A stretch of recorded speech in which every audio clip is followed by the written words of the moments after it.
Hey guys, it's Justin here. So, you wouldn't believe it. It's time for a new recap and review episode. And this episode is special because this is taking place literally right after the SAG-AFTRA strike concluded. So, for context, yesterday, November 8th, it was announced that the AMPTP and SAG-AFTRA came to an agreement and concluded the strike. And then today, November 9th, at 12:01 a.m. Pacific time, the strike ended. Promotion for movies is back up. Although I'm not a union member myself, I wanted to stand in solidarity with SAG-AFTRA and not promote any new material throughout the time that the strike was going on. So tonight, I'm going to the AMC Palisades in West Nyack, New York to go see The Marvels, which is a sequel to the 2019 Captain Marvel movie. This is the 33rd movie within the Marvel Cinematic Universe that has been going since 2008 with Iron Man and continuing to today. The movie is directed by Nia DaCosta, and it stars Brie Larson, Teyana Paris, Iman Vellani, Zaw Ashton, Gary Lewis, Park Seo-joon, Zenobia Shroff, Mohan Kapoor, Sagar Shaikh, and Samuel L. Jackson. So in that first portion of the video, when you saw me walking, I was actually at the Ridge Hill Mall in Westchester County, and now I'm here at the Palisades in Rockland County, like directly over the bridge. This was the closest parking to the movie theater, so yeah, all works out. All I've had to eat today was a donut, and I'm gonna have some popcorn and some fruit snacks. So I don't think I'm gonna be getting actual nutrition today.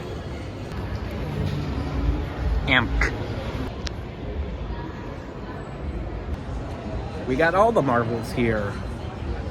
Miss Marvel, Captain Marvel, and Captain Rambo. I feel like a better name for this movie would be Captain Marvel, To Marv To Val. Tucked in the corner, that's my theater.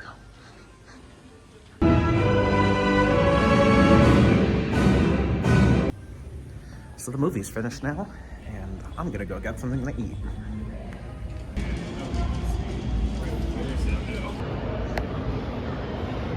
So, I'm gonna try and eat and do this review simultaneously because I am actually really hungry.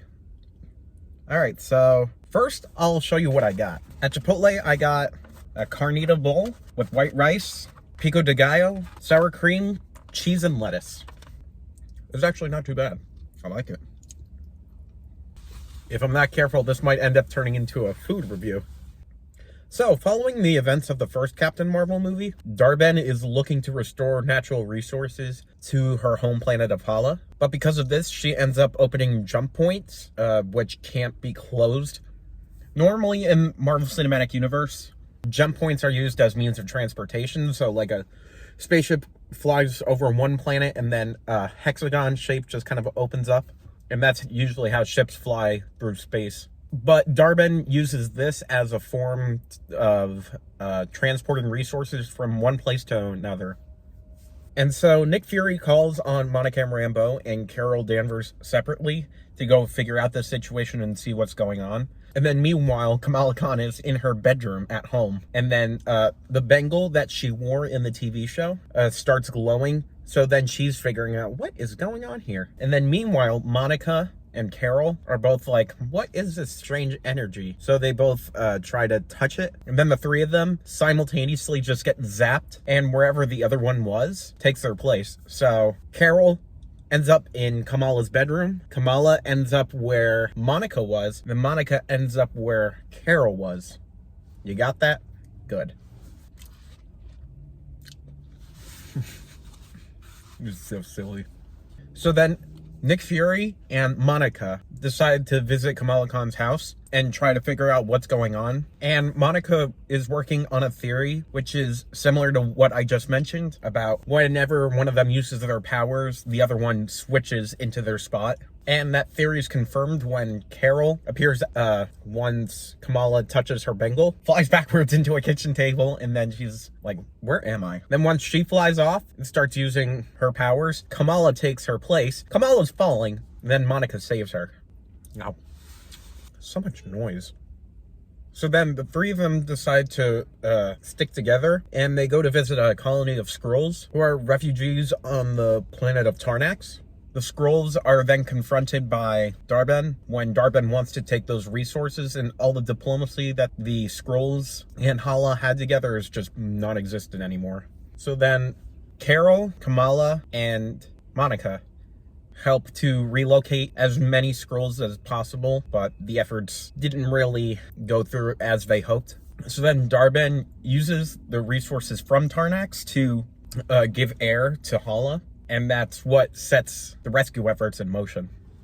And then later on, once Kamala, Carol, and Monica are all together on Carol's ship, they start to figure out like what's going on and how exactly the jump points opened and how that affected their powers together. And so after some figuring out, Carol realizes that another planet whose resources are going to be used for restoring resources to Hala is Aladna. I'm not sure how to pronounce it. Unknown to Monica and Kamala, Carol was actually recognized as royalty there. Carol and the prince there, decided, hey, let's have diplomatic relations with each other. And what's more diplomatic than marriage? And the three of them fighting against Darben here seems to work out a little better. It's known that Kamala has the Bengal, which Darben has been using. Darben is now trying to get Kamala's Bengal. And so Kamala is just like, no, I don't want this to happen. So then they go through a jump point to leave the planet of Aladna, which kind of bothers Carol, but eventually they try to process what's going on, how they can work best together, and see where it takes them from there. So meanwhile, the three of them are trying to find a way to work out together, because before this, it's extremely awkward and uncomfortable, and you can definitely tell that within the movie. And it's honestly funny because this is one of the shorter MCU movies, but it feels a little longer. I think that kind of works to its benefit, though. Monica is dealing with the fact that Carol didn't fulfill her promise. Kamala is having issues just trying to hold a regular conversation with Carol, even though she's a super fan of Captain Marvel. And then Carol is looking to find ways to not deal with every single thing by herself and having an acceptance of working with other people and not being like, yeah, I'm fine, I got this all the time. So then Darben is looking to take from the Earth's sun in order to give it to Hala. And so Monica, Kamala, and Carol decide to go confront her to see if there's any kind of workaround this. And at first they begin fighting, but then it's brought up by, I believe, Monica, saying, hey, instead of using the energy from the Earth's sun, one of us can just use our powers to restore the sun. And then Darben lies and is like, yeah, that's a good idea. But then once Carol tries to come to some sort of acceptance with each other, that's when Darben attacks Kamala and tries to take her Bengal, and she succeeds in that. Darben ends up sacrificing herself to create the next jump point. And then by this point, it's up to Monica, Kamala, and Carol to try and close this jump point. And so with the combined efforts, Kamala and Carol, Monica gets their combined energy, goes on the opposite side of the jump point to close it shut. But then Carol's like, no, I don't want to lose you again. The jump point's closed, and then Carol and Kamala are just trying to figure out what to do next. And so Kamala returns to Earth, and then Carol goes to fulfill her promise of bringing the sun back to Hala using her energy. Before the credits roll, I thought this was really interesting. We see Kate Bishop from the Hawkeye series going into her apartment, I believe. Kamala just is sitting in a chair, very reminiscent of Nick Fury. I'm starting to put together a team of people. Would you be interested in her Kamala way? The credits begin, and then The mid-credit scene, Monica, after closing the jump point, finds out that she's been transported to an alternate reality to her own, which is part of a larger multiverse that has been part of Marvel for the past couple of years now. And she comes across an alternate version of her mother and Beast from the X-Men series. And so that starts to set in motion all of that. And that's pretty much it. This one didn't have an end credits scene.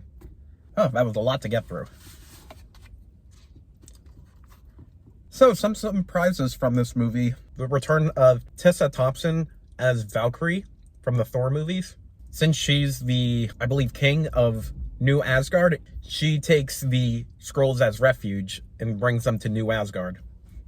And then, as I mentioned before, Haley Steinfeld as Kate Bishop showing up at the end was also a nice touch. And then there was Beast from X-Men, but I guess his character is going to be featured a lot more often now in the MCU. And then some other pretty interesting things were the music choices. So this isn't like the Guardians of the Galaxy movies where it has a whole bunch of pop music. Instead, there was only like one use in a diegetic sense. So diegetic music is when the characters are actively listening to a song in the movie. And then non-diegetic is when the characters can't hear it, but the audience can. Intergalactic by the Beastie Boys was used in a diegetic way during the movie when Kamala, Monica, and Carol are learning to work together.